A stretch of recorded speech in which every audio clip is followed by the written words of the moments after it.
இருக்கிறது? கருவிகள் இருக்கிறது. கருவிகள் உலகத்தை அறியுமா? ஆன்மா உலகத்தை அறியுமா? சிவம் உலகத்தை அறியுமா? அறியும் என்பதற்கு அனுபவித்தல்னு பேர். அறியும் என்ற சொல்லுங்க என்ன பொருள்?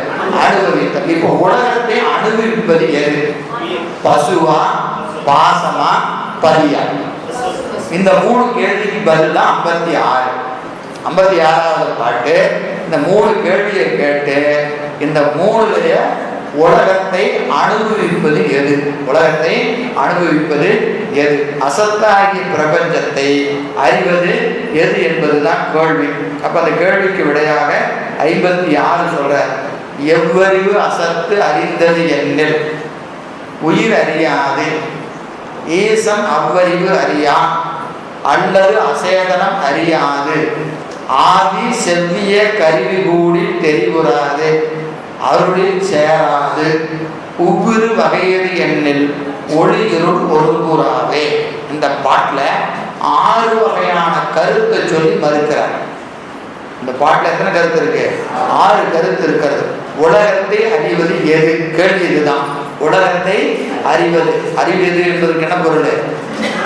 அனுபவிப்பது எது? இந்த கேள்விக்கு எவ்வறிவு அசத்து அறிந்தது என்னில் கேள்வி அதுதான். எவ்வறிவு, எந்த அறிவு? அசத்தை அறிந்தது. அசத்து என்பது எது? உலகம்.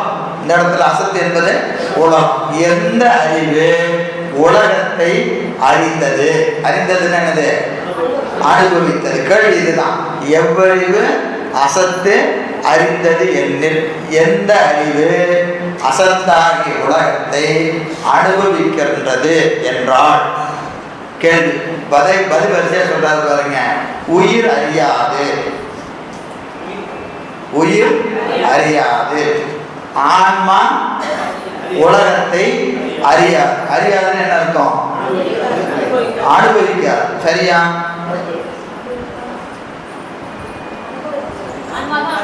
இந்த இடத்துல அறியாது என்பது ஆன்மா தனித்து உலகத்தை அனுபவிக்காது.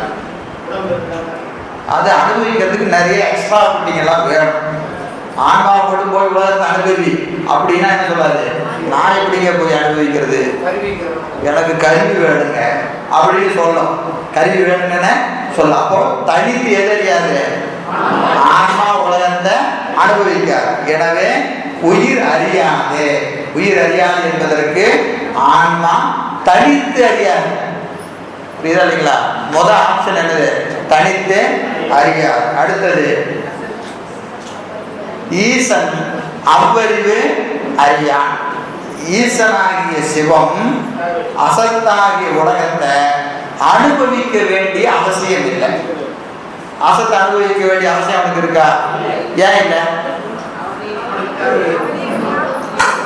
ஏன் இல்லை? எல்லாருக்கும் விட தெரியும். நான் சொல்ற கேட்டுங்க. எல்லாருக்கும் விட தெரியும். ஏன்னு கேட்ட தெரியாது. ரொம்ப நாளமா கேட்டுக்கிட்டே இருக்கிறோம். ஆனா உள்ள போய் அதெல்லாம் இருக்கு, டெம்ப்ளேட்டா பதிஞ்சு இருக்குது.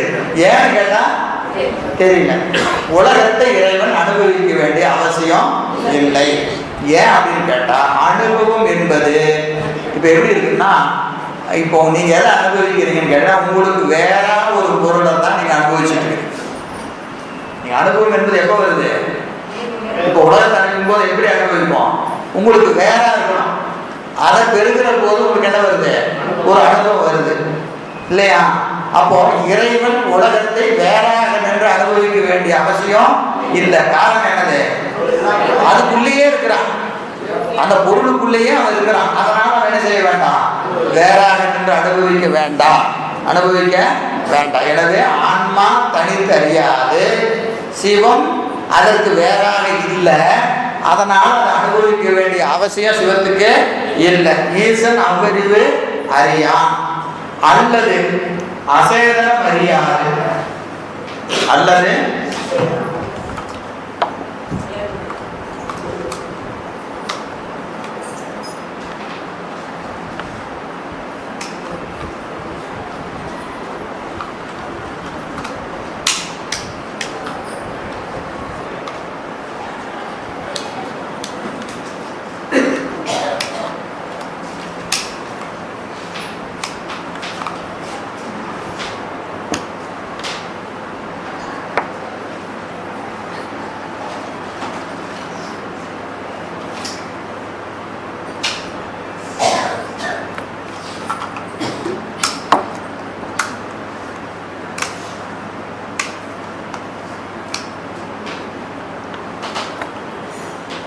அல்லது அசேதனம் அறியாது. அசேதனம் அசத்தாகிய கருவிகள் உலகத்தை அனுபவிக்காது. ஏன் அனுபவிக்காது? அதுக்கு அறிவு கிடையாது. அனுபவம் எப்ப நிகழும்? அறிவு இருந்தால் தான் நிகழும். கருவிக்கு என்ன கிடையாது? அறிவே இல்லை. இப்ப பாருங்க, பதி அனுபவிக்க வேண்டிய அவசியம் இல்லை.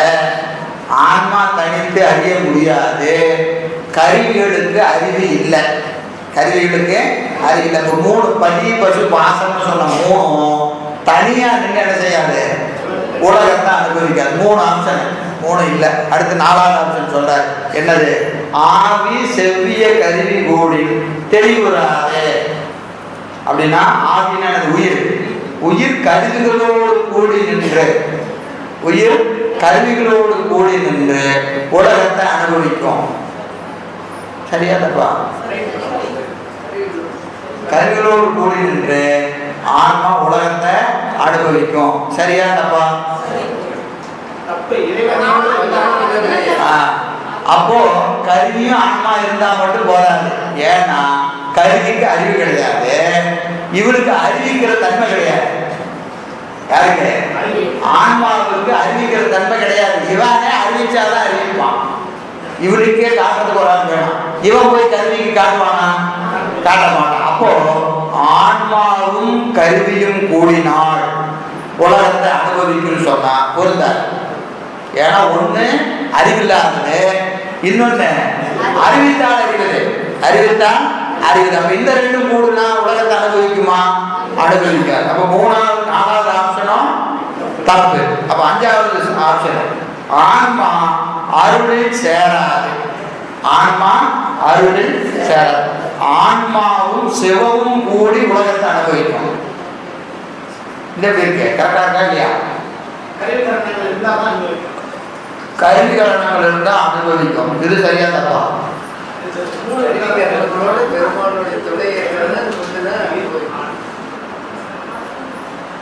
சொல்லுங்க. இப்போ ஒரு ஆப்ஷன் என்னது? ஆன்மா இறைவனோடு கூடி அனுபவிக்கும். எதை? உலகத்தை அனுபவிக்கும். சரியா தப்பா? தப்பு. வேற தப்புங்கிறது சரி, காரணம் சொல்றதுதான் தப்பு. ஏன்னு கேட்டீங்கன்னா சிவத்தோடு கூடி இருக்கிற போது ஆன்மா உலகத்தை பார்க்காது. சிவத்தோடு கூடினா எங்க எதை பார்க்கும்? சிவத்தை தான் பார்க்கணும், வேண்டிய உலகத்தை பார்க்காது. அப்ப அது கருவி தேவையில்லை. சிவத்தை பார்க்கறதுக்கு கருவி தேவையில்லை. ஆனா சிவத்தோடு கூடி நின்னா அது சிவத்தை தான் பார்க்குமே தவிர உலகத்தை பார்க்காது. உலகத்தை பார்க்காது. அதனால இப்ப கேள்வி என்னது? கேள்வி என்னது? உலகத்தை எப்படி அனுபவிக்கும், எது அனுபவிக்குங்கிறதா கேள்வி. அதனால இது பொருந்தாது. அருளோடு கூடிய ஆன்மா எதை அனுபவிக்கும்? உலகத்தை அனுபவிக்கும் சொன்னா பொருந்தாது. பொருந்தாது. அப்ப என்ன செய்யணும்? உவ்விரு வகையது. உவ்விரு வகையது என்பதற்கு இந்த ஒரு சுட்டு, இலக்கண சுட்டு. இது அது, இது, அது, இது, இந்த 2 நமக்கு பழக்கமானது. அதுல என்னது? செய்மை சுட்டு. தூரமா இருக்கிறதா இருக்கிற பேரு அதுன்னு பேரு. இதுன்னா அண்மை சுட்டு. அது என்பது செய்மை சுட்டு, இது என்பது அண்மை சுட்டு. இந்த 2க்கு நடுவில் ஒரு சுட்டு இருக்கு. உது, உது. அது, இது, உது. உதுன்னு என்னது? 2க்கு நடுவுல இடைநிலை சுட்டு. அதுக்கு என்ன பேரு? இடைநிலை சுட்டு. தூரமா இருக்கிறதும் இல்லை, பக்கமா இருக்கிறதும் இல்லை, 2க்கும் நடுவுல. 2க்கும் நடுவுல. அதே மாதிரி இங்க ஊ என்பது என்னது? மேல 2 ஆப்ஷன் சொல்லியாச்சு. என்ன ஆப்ஷன் சொல்லியிருக்கு? முதல் 3 தனித்தனியா சொன்னோமா? எது சொன்னோம்? சிவம் தனித்து அனுபவிக்கும், தப்பு. ஆன்மா தனித்து அனுபவிக்கும், தப்பு. அடுத்தது கருவிகள் தனித்து அனுபவிக்கும், தப்பு. 3 ஆப்ஷன் தனித்தனியா சொன்னேன். ஏன்னா 3 பொருள் தான் இருக்கு. இப்போ பதி இருக்கிறது, பசி இருக்கிறது, பாசம் இருக்கிறது. இந்த 3 தனித்தனியா நின்னா 3மே உலகத்தை அனுபவிக்காது அப்படின்னு சொல்லியாச்சு. சரி, 2 காம்பினேஷன். எது? உயிரும் கருவியும். உயிரும் கருவியும். அந்த காம்பினேஷன் தப்புன்னு சொல்லியாச்சு. புரியுதா? அடுத்தது உயிரும் இறைவனும், இந்த காம்பினேஷனும் தப்புன்னு சொல்லியாச்சு. இப்ப எஞ்சி நிக்கிற ஒரு காம்பினேஷன் இருக்கா இல்லையா? இந்த மூணையும் மூணு தடவை சேர்த்தணுமா இல்லையா? இப்ப எஞ்சி நிக்கிற காம்பினேஷன் என்னது? கருவியும் சிவமும். கருவியும் சிவமும் கூடி உலகத்தை அனுபவிக்கும். மூணாவது காம்பினேஷன் அதுதான். மூணாவது காம்பினேஷன் தான் ஒவ்வொரு வகைங்கிற பாட்டை படிக்கும்போது படிச்சுக்கிட்டே போவோம். அது என்ன பொருள் தெரியணுமா இல்லையா? அது இடைநிலை. எது? மேல சொன்ன ரெண்டும் இல்லைங்க, மூணாவது ஒரு காம்பினேஷன் இருக்கு. அது என்னது? சிவமும் கருவியும் கூடி உலகத்தை அனுபவிக்கும் அப்படின்னு சொன்னா அது என்ன ஆகும்?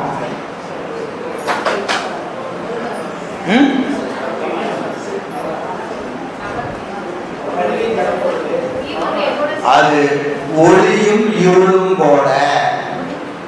சிவம் ஒளி பொருள், கருவிகள் இருள் பொருள், ரெண்டும் போல.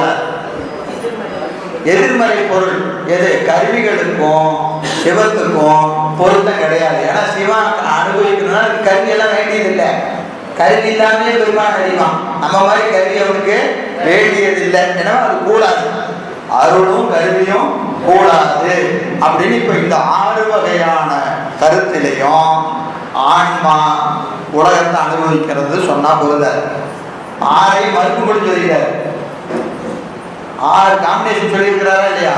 அப்ப உண்மையா எப்படி எது அனுபவிக்கும்?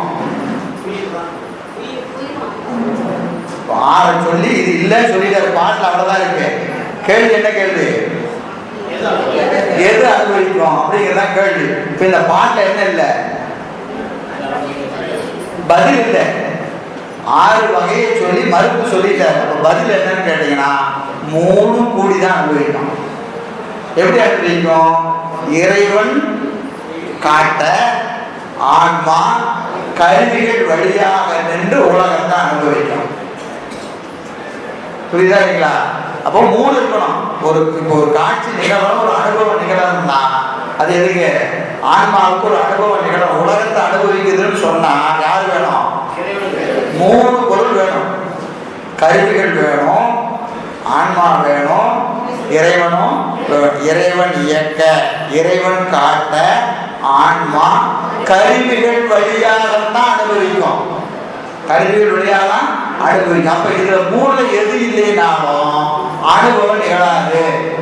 இறைவன் இல்லைனாலும் அனுபவம் நிகழாது, கருவி இல்லைனாலும் அனுபவம் நிகழாது, ஆன்மா இல்லைனாலும் அனுபவம். ஏன் இதெல்லாம் பெருமாள் வச்சிருக்கிறான்? இதுக்காக தான் வச்சிருக்கிறான்.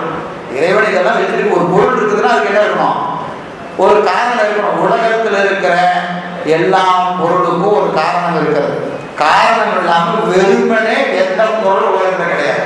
நாம நினைச்சுக்குவோம், என்னது வீட்டில் இந்த பொருள் வேஸ்டா கிடைக்குதியா அப்படின்னு நினைச்சுக்குவோம். வீட்டில் ஒரு மூலையில் ஒரு பொருள் கிடைக்குதா இல்லையா? இந்த பொருள் வேஸ்டா கிடைக்குதுன்னு சொல்லுவோம். உலகத்துல வேஸ்ட்டுங்கிற ஒரு பொருள் கிடையாது. எந்த பொருளுமே கிடையாது வேஸ்ட். ஏன்? அதற்குன்னு ஒரு வேலை இருக்கு. இந்த பொருளை தூக்கி வெளியே கொடுத்தீங்கன்னா ஐயா கொடுங்கன்னு கையை நீட்டி வாங்கறதுக்கு 4 பேர் நிற்பான். அவனுக்கு அது தேவைப்படும். அப்ப அந்த பொருள் யாருக்காக படைக்கப்பட்டிருக்கிறது? அவனுக்காக தான் படைக்கப்பட்டிருக்கிறது. நாம அதை வாங்கி வீட்டுல சும்மா வச்சுட்டு இருக்கிறோம். புரியுதா இல்லைங்களா? அப்போ எல்லாத்துக்கும் என்ன இருக்கிறது? இறைவன் படைப்பிட வீணான பொருள் எதுவுமே இல்லை. உதாரணத்துக்கு வைத்துக்கணும், நம்ம சாப்பிட்றோம், சாப்பிட்டா ஒரு மலமா வருது, மலம் வேஸ்ட் நமக்கு. அது ஒரு உயிருக்கு உணவு, ஒரு உயிருக்கு உணவு. உடம்பு வீணா போச்சுன்னு மண்ணில் போட்டா அந்த உடம்பு இன்னொரு உயிருக்கு உணவு. புரியுதா இல்லைங்களா? அதுக்கு உணவு, அதுக்கு அது ஒரு உணவு. அப்போ என்ன? இதுதான் இந்த இயற்கை சுழற்சின்னு வச்சான். சுழற்சின்னு என்னது? எதுவும் வீண் கிடையாது. எல்லாம் ஒண்ணுக்கு ஒண்ணு, இதுக்காக ஒண்ணு, அதை நோக்கி ஒண்ணு, அதை நோக்கி ஒண்ணு. இப்படிதான் உலகத்தை பெருமான் படைத்திருக்கிறான். இறைவன் படைப்புல எதுவுமே வீண் கிடையாது. அப்போ பதினா அதுக்கு ஒரு வேலை இருக்கு, பசுனா அதுக்கு ஒரு வேலை இருக்கு, பாசம்னா அதுக்கு ஒரு வேலை இருக்கு. எல்லாமே அப்படிதான் இருக்கு. எனவே அசத்தாகிய உலகத்தை அறிவது எது? ஆன்மா. எப்படி அறியும்? கருவிகள் வழியாக அறியும். கருவிகள் எப்படி அறியும்? இறைவன் காட்ட கருவிகள் வழியாக ஆன்மா அறியும்.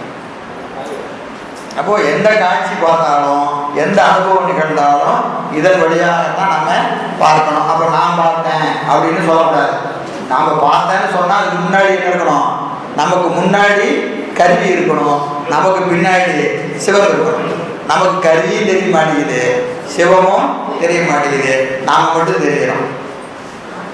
அதுக்கு தான் அழகாக திருவள்ளுவர் என்ன சொன்னார், பொறியின்றி ஒன்றும் புணராத குந்திக்கு அறிவென்ற பெயர் நன்று, அற நன்று, அற நன்று. அப்படின்னு என்னது? கல்வி இல்லைன்னா உனக்கு ஒன்றுமே தெரியாது. நீ என்ன சொல்லிட்டு இருக்கிற? நான் பெரிய அறிவியான், நான் பெரிய அறிவியான்னு சொல்லிட்டு இருக்கிறியா? உனக்கு எவையா அறிவு